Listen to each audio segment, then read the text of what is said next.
Oz is referred to as the Penguin by other people. There's an incredible depth, an incredible sense of loneliness and isolation. I saw the face of the Penguin for the first time. I was blown away. Matt said, he's like, you're not gonna recognize him. And I was like, yeah. And then Colin walked up to set and I was like, no. I had absolutely no idea that it was him when he came out in one of the first scenes we shot. It is, look at that.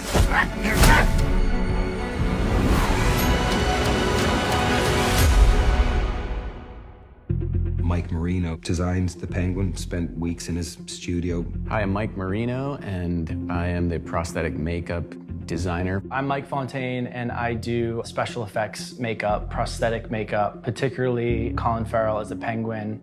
Mike and I were both mentored by a very famous, legendary makeup artist named Dick Smith, who had done The Godfather. He did The Exorcist and Taxi Driver. Matt Reeves had wanted to design a really special character for the Penguin.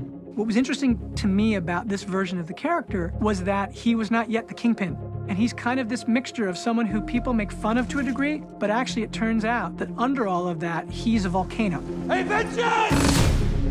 We're big fans of hyper-realism. The makeup's very realistic, but also has a magical or surreal element. Our sensibilities really lined up very strongly with what Matt's vision was for the film, which is to create these kind of extreme characters. He wanted something that was a little pathetic and a little sympathetic, so he was referencing Fredo from The Godfather. And I had some ideas of some older gangsters. That's good. It's pretty clever. We start off with a life cast of Colin Farrell, which is a plaster cast. Then I take clay and I sculpt what I want it to look like. He had a bust of me and he carved it and went back to it the next day and carved it more, and he created this absolutely complete character. And I sculpted to a very high level with all the detail in it, the nose and cheeks and the neck. We're very much designing three-dimensionally how it's going to move, where the edges should go, thinking very much about how it's going to function in the film. Colin has this major neck piece that goes under his chin, it wraps around the back. He's also wearing a nose that's connected to his upper lip, a chin, a brow. I had actually added a shape I found on a real penguin of a brow. So I said, I want it to be black and white. So I created the shape of his eyebrow like a penguin. And if you look on the side of his profile, I threw in a little subliminal bird beak, the way his nose is shaped, because it looks like a chipped up scar. So it looks like a penguin beak from the side. And then it's just developed into this strange mob kind of character. Scarred up, grizzled, kind of heavy guy with maybe an insecurity. He's got some deep pock marks and this very textured face. So I sculpt the hair and the bow tie and a collar and all that, and I get the feeling of it. And I showed Matt, and he first saw the design and was like, that's Colin? Matt said, have you seen it yet? Have you talked to Mike? Mike just sent it to you. You want to see? You want to see? Honestly, when I saw Mike Marino's work and what he had created and how the Penguin was going to look facially, what his visage was going to be, I was so blown away, and I was so moved and excited and provoked, and my imagination just kind of kicked up a notch. The first time we did a full application was in Burbank in Warner Brothers Studios. Maybe took 4 hours, maybe 3.5 or 4 hours, but I will say it was one of the most exciting, jubilant, celebratory experiences I've had in making pictures in 20 years.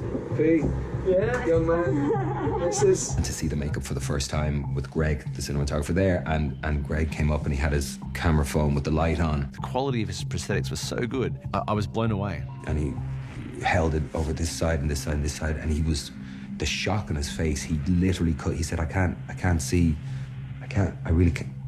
any place where it doesn't, wow. You take a character or an actor that we all know.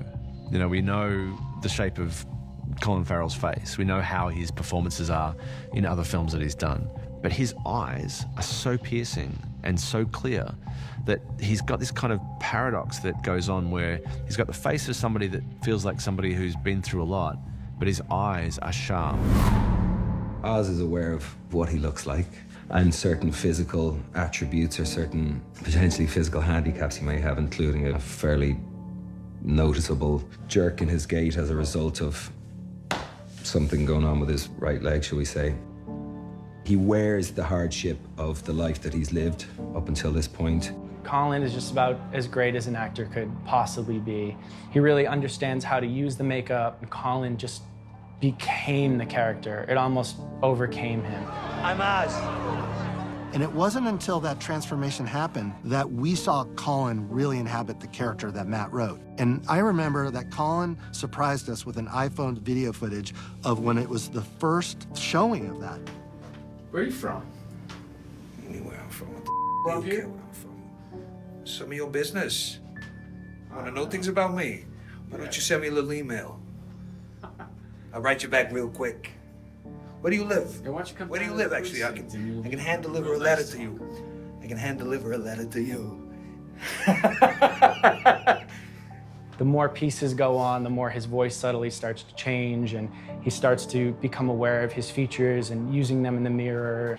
It just started pouring out. He was having so much fun in it. Good. Good. It was the first time I've ever did a full face makeup and had the opportunity to inhabit that, and I'm utterly grateful to Mike and his team and to Matt for having the moxie to push this as far as I feel we've pushed it, you know? You know my reputation. I do. Do you?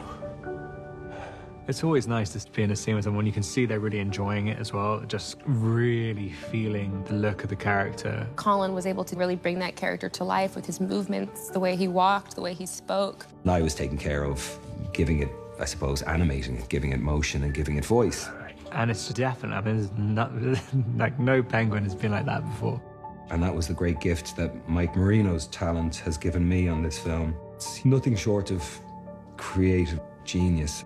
When we finished shooting, I had this a very emotional thing because I was like, I kind of got to know Oz, and I was very close to Oz because Colin as Oz is this character, and I thought, I'm not going to see you the same way anymore. He really did become somebody else entirely. You want to say something to the camera?